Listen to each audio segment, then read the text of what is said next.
Hi friends, YouTube ചാനലിലേക്ക് ഏവർക്കും സ്വാഗതം.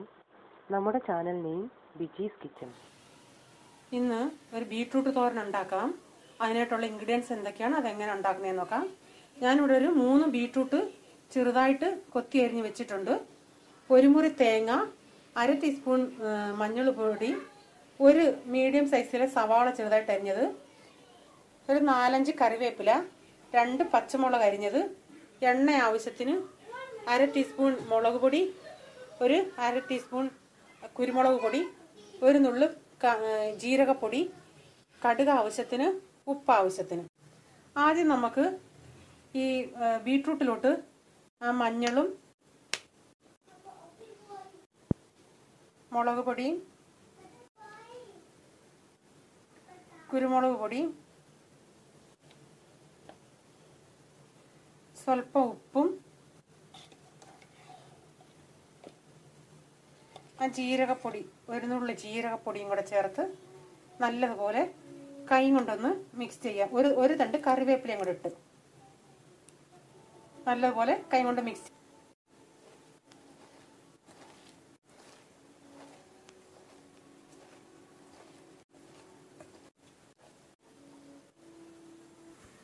ഒരു കടായി വെച്ച് അതിലോട്ട് ഓയിൽ ഒഴിച്ചു കൊടുക്കാം. നിങ്ങൾക്ക് വെളിച്ചെണ്ണ വേണേൽ വെളിച്ചെണ്ണയിൽ ഉപയോഗിക്കാം, എണ്ണ വേണേൽ എണ്ണ ഉപയോഗിക്കാം.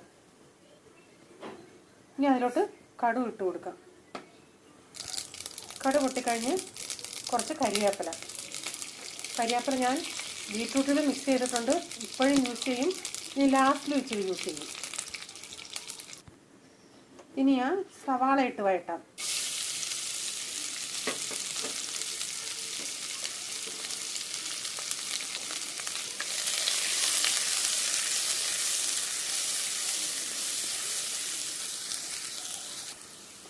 സവാള വാടി ഒന്ന് വന്നിട്ടുണ്ട്. ആ പച്ചമുളക് ഇട്ട് കൊടുക്കാം.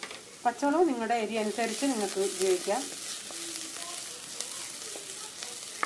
അതുപോലെ തേങ്ങ നിങ്ങളുടെ ഇഷ്ടത്തിനനുസരിച്ച് വേണമെങ്കിൽ കൂട്ടാം, കുറയ്ക്കണ്ട. ഇനി ഇതിലോട്ട് ആ ബീട്രൂട്ട് ഇട്ട് മിക്സ് ചെയ്യാം.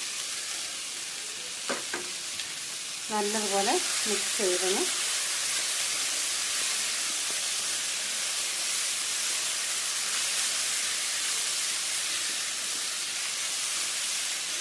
ഒരു 2 മിനിറ്റ് ഒന്നിങ്ങനെ പൊത്തി വെച്ച് അടച്ച് വെച്ച് വേവിക്കാം. 2 മിനിറ്റായി. ഇനി ആ മൂടി തുറന്ന് നമുക്കത് ഒന്നുകൂടെ ഒന്ന് ഇളക്കി കൊടുക്കാം.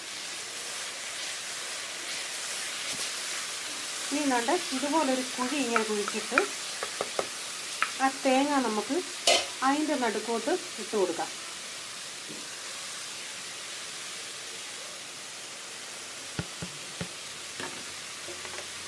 എന്നിട്ട് എല്ലാം കൂടെ ഇങ്ങനെ തീ ഒന്ന് കുറച്ചേരെ എല്ലാം കൂടെ ഇങ്ങനെ തേങ്ങയുടെ മണ്ടയിലോട്ട് വെച്ച് ഒന്നുകൂടെ അമക്കി ഒരു 2 മിനിറ്റ് നമുക്ക് അടച്ചു വെച്ച് വേവിക്കാം.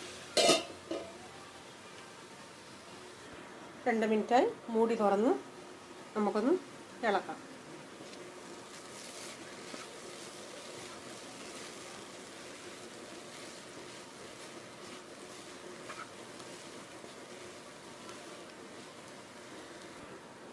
ഉപ്പ് നോക്കിയിട്ട് നമ്മൾ ആദ്യം ഇച്ചിരി ബീട്രൂട്ടിൻ്റെ അകത്ത് ഉപ്പ് ഇട്ടതാ. ഉപ്പ് കുറവാണെങ്കിൽ സ്വല്പം ഉപ്പിട്ട് കൊടുക്കാം. ഇതിനിപ്പം സ്വല്പം ഉപ്പ് കുറവാണ്.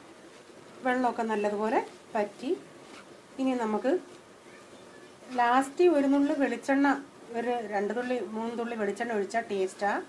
ചിലർക്ക് ഈ വെളിച്ചെണ്ണയുടെ ടേസ്റ്റ് ഇഷ്ടമല്ലാത്തവരൊഴിക്കണ്ട. പക്ഷേ ഞാനൊരു സ്വല്പം വെളിച്ചെണ്ണ ഒഴിക്കുന്നുണ്ട്. ഇനി ആ ഇച്ചിരി വെച്ചിരുന്ന കറിവേപ്പിലയും കൂടെ ഇട്ട് ഒന്നുകൂടെ മിക്സ് ചെയ്ത് നമുക്ക് ഓഫാക്കാം. തണുത്തതിന് ശേഷം നമുക്കതൊരു സെർവിങ് ബൗളിലോട്ട് സെർവ് ചെയ്യാം. ബീട്രൂട്ട് തോരൻ റെഡിയായി. വളരെ എളുപ്പം ഉണ്ടാക്കാം. ഈ ബീട്രൂട്ട് അരിയുന്ന താമസമേ ഉള്ളൂ. ഇനി ഗ്യാസ് ഓഫാക്കാം. ബീട്രൂട്ട് തോരൻ റെഡി ആയിട്ടുണ്ട്. ഈ വീഡിയോ നിങ്ങൾക്ക് ഇഷ്ടപ്പെട്ടാൽ നിങ്ങൾ ലൈക്ക് ചെയ്യുക. സബ്സ്ക്രൈബ് ചെയ്യാത്തവർ പ്ലീസ് സബ്സ്ക്രൈബ് ചെയ്യുക. ഇതുപോലുള്ള അടുത്ത വിഭവമായി നമുക്ക് വീണ്ടും കാണാം. ബൈ. God bless you.